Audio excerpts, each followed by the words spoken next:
There. I am excited for this show Morning, Steve. today. We got our inspectors on with us today. Hopefully, we're going to get something a little more entertaining than well flow out of you guys today. What did you guys bring for us? What do you guys have for a topic? We're not going to get into it, but you got a topic for us today? Yeah, we're going to talk about mold, which seems to be the third rail of inspections. Oh, all right. All right. We're going to talk some I've mold today. never gotten more calls of concern with any other service as far as, coming in and saying, well, it's a mold-like substance. You can say mold-like substance, but as soon as you say mold, that's what they're Yeah. going to hear. Yeah. So, Us agents love that term. We love yeah. that term, mold. Todd's going to quickly walk through kind of the process we go through when we come into the house, what we look for, how we set up our Cool. system, and then answer any questions you have. Awesome. Let's open it up to the floor first. Does anybody have anything going on a deal that you guys might want to talk about? Something that you learned, something that you're struggling with before we turn it over to the inspectors?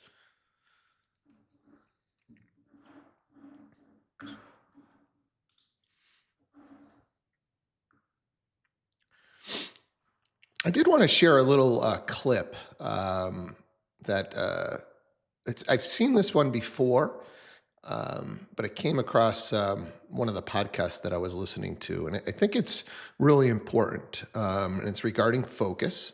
It's a Johnny Ive talking about working for Steve Jobs and his maniacal focus. And I know we've got a lot of distractions in our world, and I think understanding what focus really means and maybe how to accomplish it and how to stop yourself maybe when you're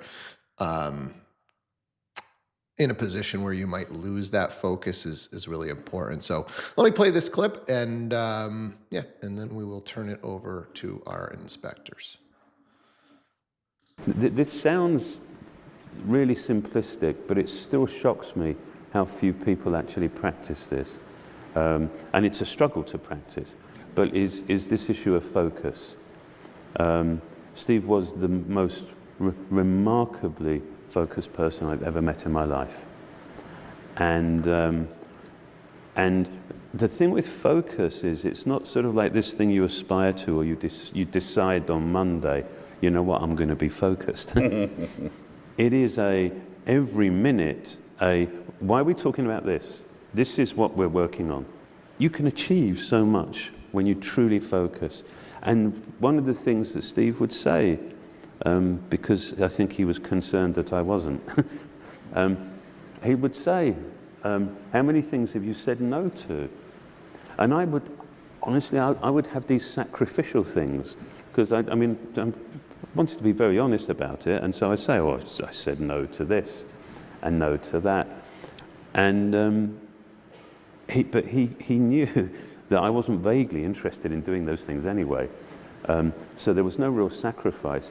What focus means is saying no to something that you, with every bone in your body, you think is a phenomenal idea, and you wake up thinking about it, but you say no to it because you're focusing on something else. Listen, what if you can start your own lending business, helping other businesses? Sorry about that. I think when you think about this and you start to, I was my word of the year for 2024. I had the big no up on my door, and saying no, I think, is easy when it's those kind of secondary or tertiary things that you really didn't have a super passion for anyway, or a desire to, or a wanting for, or those things are easy to say no. And I like that clarification of what are you saying no to that you absolutely still want to do because it's getting in the way of whatever your current goals are, whether that's business goals, relationship goals, personal finance, health goals, right? What are you saying no to, right? That's real focus. Anybody want to comment on this one, or anybody, something resonating here that hitting it a little different way? Margareta. Good morning. So this kind of reminds me of the quote I heard and I'm really resonated with me was, when you're choosing something, you're not choosing something else. So it's just kind of that concept. Well, like, if I'm wearing this dress, I'm not wearing the nice one that's hanging in the closet. It was kind of more related to clothing, but it's so true for anything. If you are meeting with this person, you're missing opportunity to meet with that other person. So pick your people or your choices very carefully, because you are missing on, either by choice, you could be elevated and doing something different, or you are not, going towards that goal. So Yeah, I like it. I like it. A little different perspective. Chris. I think that this is a great topic, focus, especially as independent realtors. It's something that I struggle with and I have to keep top of mind every day, because focus is something, it's so easy. I can't tell you how many realtors like to go to lunch, or how many realtors like to call and say, "Do you want to golf?" Or, and if we don't wake up in the morning and have our focus, or I'll speak for me, that it's very easy to go off. And once I go off and I say, "Yeah, I'll go to lunch. I haven't seen you in a while." Like, I really do want to go to lunch with that person. I really do want to connect, but this is my business. I have to stay focused on what my day priority is. So it's a very good topic for me, for sure. Yeah, and I know one of the conversations that we've had in the past, Chris, and this just came up yesterday. So in Eastern Massachusetts, we decided to partner with a company called Work Bar. So we used to have a physical office out in Westboro, and instead, we traded that in for this partnership with Work Bar. And Work Bar has 12 different offices from Worcester East. It's a really good setup in my mind for our agents, a significant upgrade from having our own office. And here's why. I was out there yesterday for my EO entrepreneur organization meeting with my forum mates. And we used one of the conference rooms at the Framingham Work Bar. And I bumped into two real agents that were there. And the beauty of bumping into or being an agent and going into a place like that is you've got an opportunity to network while you're there. Right? So you can go there, you can run into other business people. When you come into a real estate office, which has been the struggle with our offices, is it's just a bunch of other agents, right? So it's good if you're doing a training or you're there to learn, but if sometimes when you're there to work, especially if you're a producing agent, you've got maybe the newer agents that are going to corner you and they're going to ask you questions, and now you can't actually get your work done. Right, so it's a little bit of a catch-22, and one of the reasons that we're trying to transition our office here in Agawam into a co-work space. Let's bring some business people, some entrepreneurs. Let's bring them to together, and let's do some meetups and let's do some networking. That's what this business is about, right? You've got to figure out ways to bump into other people, and in those conversations is where business happens. Wearing my real gear at the gym this morning, had somebody pull me aside and say, "Hey, is that real broker?" A friend of mine just transitioned. She's in San Diego and she just moved her whole team over to Real Broker, right? So just trying to spark up conversations. That's this business. And I think with the office space, when you talk about focus, like what are you there to do, and do you have an environment where you can accomplish that?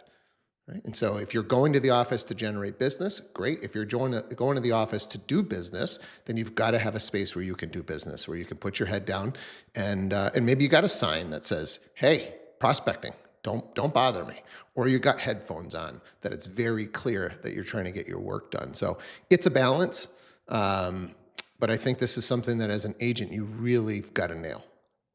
Anybody have other thoughts on office space, focus, branding when you're out in the marketplace? If you're going to the gym every day and you don't brand yourself in some way, I think it's just a loss. Like, I didn't do anything extra this morning, made a really, really good connection. An individual who will probably move out of the area, but just you could tell he was well connected. And it's just one extra connection that I now have in my Rolodex with doing no extra work. Anybody else have any thoughts? Just to reiterate, the branding is huge. You know, my son plays AAU basketball, so we travel everywhere, and more conversations always come up just with the work hard, be kind. You know, people just like that slogan, so they'll start. It's important. Yeah, having a brand that you care about, that you believe in, promote that. Right. I think here at Real, they've made it really easy for us to do that. If you're an agent at another brokerage, hopefully you're proud of that brand and you want to wear that brand. You know, when we were an independent and we transitioned from Rovithis Realty over to Rovi Homes, we did that because we felt like we could make a brand that was just a little bit more enjoyable, a little bit more easy to put on gear. So branding is definitely important. I'm seeing you on Facebook, Casey. I appreciate the love, buddy.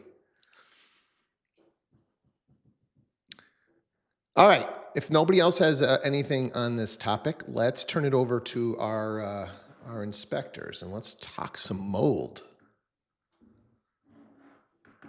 Go ahead. Oh, I did the intro. I did my part, Todd. Hey, good morning. So yes, mold over the years have become more and more of a hot topic because people are concerned about the health aspects of it. The days of seeing it and poo-pooing it and not worrying about it are over. People are very concerned. So as an inspector, we can't use the word mold because you can only use mold if you prove that it is mold. So you have to test for it.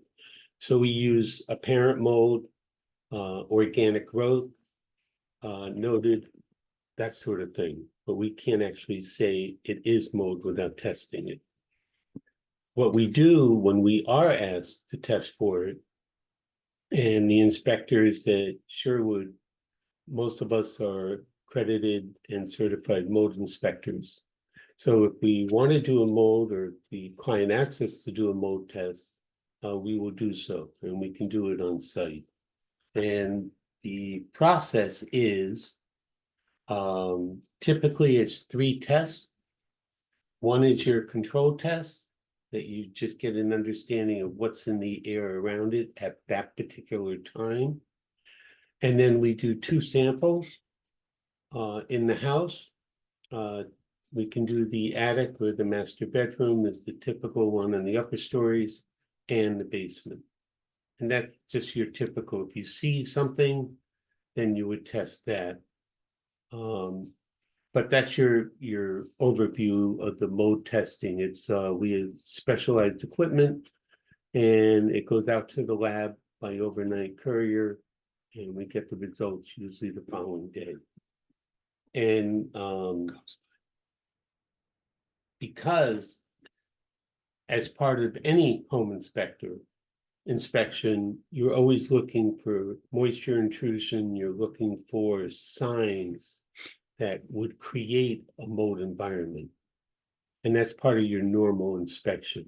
And then obviously the next step, if you see something, we talk to the client, agent, we think this should be tested because we see moisture intrusion in the attic or the basement, or you actually see mold in the bathroom vanity, on the bathroom ceiling, not enough ventilation, and you want to get it mitigated and taken care of as soon as possible. But the testing is really key. Anybody have any unique kind of mold stories from a deal they've done, a deal that you got going on now that would be a good share for the group?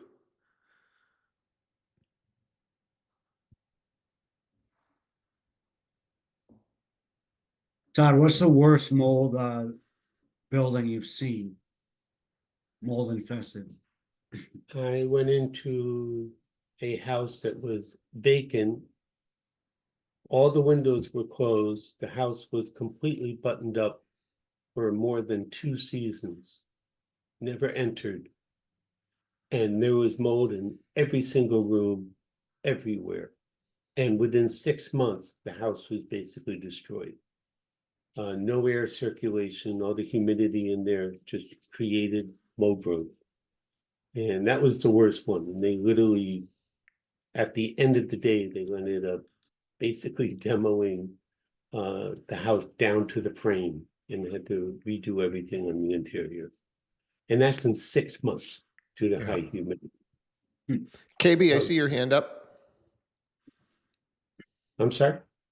Someone's got. Yeah, I had a pretty intense property that had mold a few years back, and we wound up. So when we went to the house had been vacant for quite a while. It had some ice damming because there's no ventilation in the ceiling in the attic. You could see spots of mold-like substance, all along the interior roof line, and the water there in the basement, the carpet was damp, and it was all due to this ice damming inside the ceiling that like went down the walls, and it was a disaster. So we wound up having a mold remediation company coming in and taking a look at the property. And they found molds kind of like what these guys are saying everywhere. Like it was some groundwater and then coming down from the top both ways. So it was a pretty intense situation. Were you Luckily, able to keep the deal together? yeah. So luckily, what we ended up doing was we actually had the seller file an insurance claim because the roof damming, the damming was due to some issues with the roof that there was actual damage there. And they had tenants in there, and the tenants kind of left and they didn't realize it. So the insurance was able to cover the majority of it. So we wound up, the seller filed the insurance claim. The insurance came in, they ripped everything apart, put it all back in, obviously with the help of a PA. And then once everything was completed, we went ahead and sold the property to my client. Let's just take a minute to talk about PA. You threw that term out there, and I don't know that a lot of people understand what a PA is. So PA stands for public adjuster. And, I think as an agent, you should understand the insurance process, right? So the process normally in KB's situation that she's talking about here is the homeowner goes to their insurance company and they send out an insurance adjuster. So somebody from the company comes out and takes a look at your property. And they are going to try and either say that you have coverage, or they're going to deny coverage. That's the first decision that they're going to make. Is there coverage here? If they say there is coverage, then they are going to write up an estimate and try and make a settlement with you. It's in most insured's best interest, especially as these deals get bigger, to talk to a public adjuster, right? So talk to somebody to get a second opinion on, hey, is this a fair shake that I'm getting with the insurance company? I did the insurance adjusting world for a couple of years, and I think most of these insurance companies, they're trying to be fair. I don't think they're necessarily trying to skirt the system, but I think it can depend on your adjuster, on who you get, and absolutely on the size of the claim. So getting a second opinion is pretty valuable. So KB, I know you're in this world a little bit because of your husband. What do you want to add for color here? Yeah, I mean, I think that the biggest thing is, when you hire an insurance company, they're always going to try to do things as well as they can for the least amount of money, which doesn't always necessarily cover all the issues that the property actually has. So when if you hire a public adjuster, they're really representing you against the insurance company, or not really even against. A lot of times, I mean, like my husband has really great relationships with almost all of the actual adjusters that work for the insurance companies. So they're able to negotiate to get typically the client, more or a better deal or more covered, especially if they have to be out of the house and things like that. So just a really cool thing to know about. And, well, I think one of the things that you hit on so there is additional coverage, right? So the insurance company might come out and they're going to, fix that room that got destroyed because of the fire. right? But maybe they didn't realize or didn't catch or didn't want to pay for whatever the fact that the fire had a lot of smoke, and all the smoke now caused all my clothes to be damaged, right? So the public adjuster might come along and say, hey, that's great that you guys covered the room from the fire. We also think there should be coverage for this over here, right? We need another $3,000 to get our clothes dry cleaned, or to, whatever, to get some smell out of the house, or, so there's little extra additional coverages that you might have in your policy that if you didn't ask about, you didn't know about, you might not be receiving those funds. Well, I think another one that's just a couple examples of some bigger situations that I know that Eric has dealt with. There was an instance where we were in Florida, there was a hurricane, the roof was damaged in the hurricane, tons of water got in. The insurance company came out, they were going to rip out the ceiling, replace the ceiling, and repair the roof on that side, but the water had actually damaged one side of the cabinets in the kitchen. So they're like, okay, no problem, we'll come in and we'll replace those cabinets. Well, they were custom made cabinets and they wrapped around multiple sides of the kitchen. So Eric's job was to get all of the cabinets replaced, right? So you don't have this fancy kitchen with one wall of cabinets that don't match the rest. And then another one that was really big when we first moved here with the storm, the tornado, was siding. So like people's homes were damaged, their siding was ripped off. And then maybe they had a type of siding, or it was aged siding and it was discolored, or they had a siding color that was discontinued. Rather than the insurance company is going to say, okay, we're going to repair that wall so that that siding on that wall is new, but now it doesn't match. So, the public insurance adjuster will go in and say, listen, the whole house needs to be sided because it has to match. So, yeah, it's definitely lots of different instances you can use them.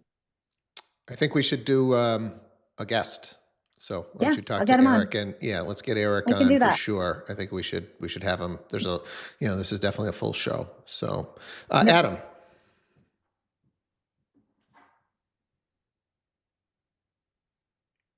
You're muted if you're going, buddy.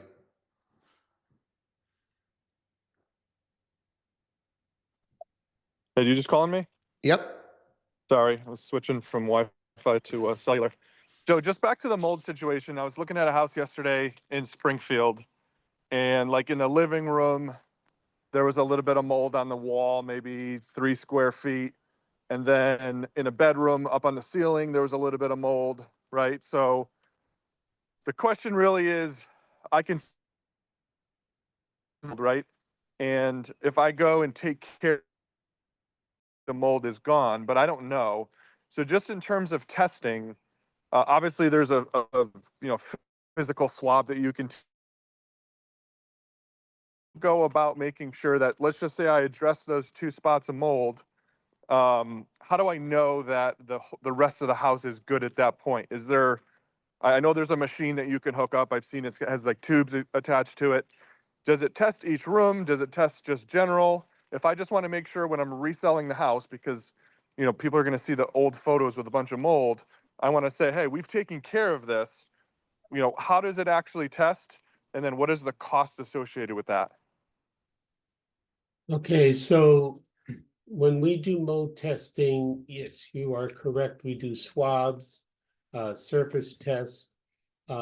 Usually we do an air test, which is what you're referring to. And then, so we would do an air test after the mitigation in that room. We would do an air test on the second floor. And that way we know that there's any mold spores in the air that have been released.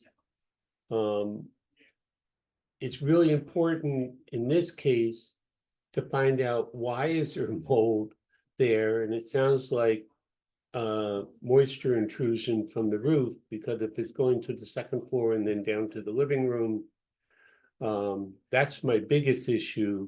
Is cleaning the mold up is not the biggest deal. It's why is it there and what caused it, because you can clean it all up and then a couple of months later it's back again. So you really need to concentrate on what the issue is and why is it there.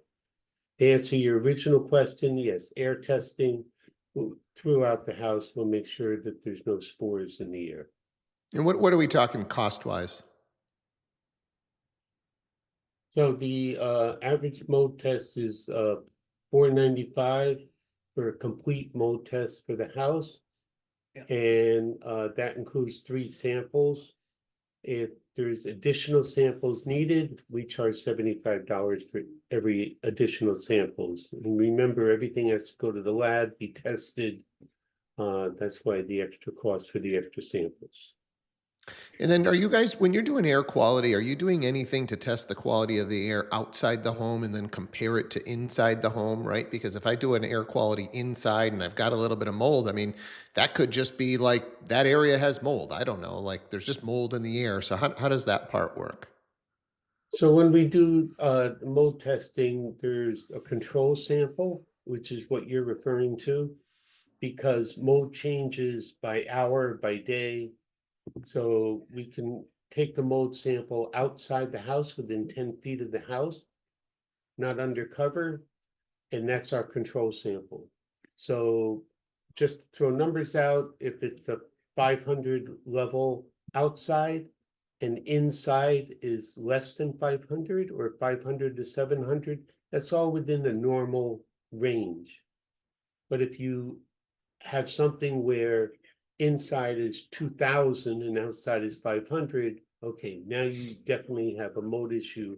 It's not the spores coming from outside to inside. And this could be past your expertise, but you know, I was at Best Buy the other day doing a return, and they got a million of these air purifier things now, right? So is there you know, a certain level of mold that is just in the house, not going to come up on a mold test, it's going to be within the outside range? But you know what, like if you guys are talking to homeowners or somebody's concerned, like these air purifier things, do they work? Does it handle mold? I don't know if this is outside your expertise or not, but if you could This comment is a on little that. bit beyond Yeah. what I do. I'm more on the testing side. Just for general knowledge, we do have an expert in the company who knows more about mold than I'll probably ever know. So if we ever have an issue such as this, we call on him, and then he talks to the client, he talks to us, and we learn more. But basically, it's not as much as the air purifier, because all you're doing is getting rid of the mold. The question is, why is the mold there in the first place? And that's what you really need to concentrate on. The mold is more of a symptom of something else in the house. Anybody else want to comment or questions or anything regarding the mold? Steve, I just wanted to clarify the cost. So the $499 you mentioned, is that going to test the entire first floor? I mean, this is a ranch, for clarification, but let's just say I wanted to test 1,000 square foot, 3-bedroom ranch. That $499 is going to cover an air quality test plus 3 like random swabs? Correct. That would be your control, and then 2 samples in the house. The square footage of the house doesn't really matter. They're air samples, but control plus 2 samples inside the house is the $495. And as I mentioned, if you see mold, you want to take extra testing. Each additional sample would be $75. And then, sorry, just one last follow-up. Like, what I love about radon is it's a decimal point number. If it's under 4.0, you're good, right? So how gray is the results of this test? Is it, you know, if your number is 500 outside and you're 499 or below, is that what you're looking for? Or is it like 499 is good, but I'd rather see 300? No, because mold changes all the time. There is no set threshold. You're comparing the control sample to the actual samples inside the house. So there is no baseline, there is no threshold. If outside is 2000 and inside is 2000, that's great. It's all equal. What you're looking for is the differential for mold. Makes sense. Thanks. Do we have like a percentage? Hey, if you're more than 10%, the exterior, you got a problem? I wouldn't go to percentage because there's different types of mold out there. And so now you're getting into the details of the testing. And some mold only exists outside. So if you have a high level of that inside, you can probably find they opened all the windows and doors and air out the house. But in doing that, they brought the outside mold inside, which will dissipate, and that's normal. If you have a high interior mold that prone to moisture intrusion, then yes, that would be a concern. But all of this is getting into the test results more than just, like you said, radon is easy. 3.9 or less, all right, we're done. But mold doesn't work that way, and you can have numbers all over the map. Depends on the weather, depends on the season, and depends on how much outside air comes inside. All right, we are a little bit over here, guys. Let's wrap it up on that. Appreciate you guys as always coming on and being our experts when it comes to home inspection. We really appreciate Sherwood and all you guys do to make this call a great one. We'll transition over, show you guys what we have available for training today. We've got the Investor Agent Playbook, Facebook and Instagram listing system. That's a new one that I haven't seen come across the board. Hustle and Harmony, and then I must have been maybe this is a recorded live session. Reimagine, Rebuild, Thrive, Succeeding in the New Real Estate Era with Austin Blonde. So take a training, learn something, come back and share it with us. Appreciate you guys. Go have a killer Wednesday, and we will do it again tomorrow morning. Take care. All company Thank you meeting all. at 1 o'clock. You. All Steve. company. Yep. Thank you. Bye, guys. Bye.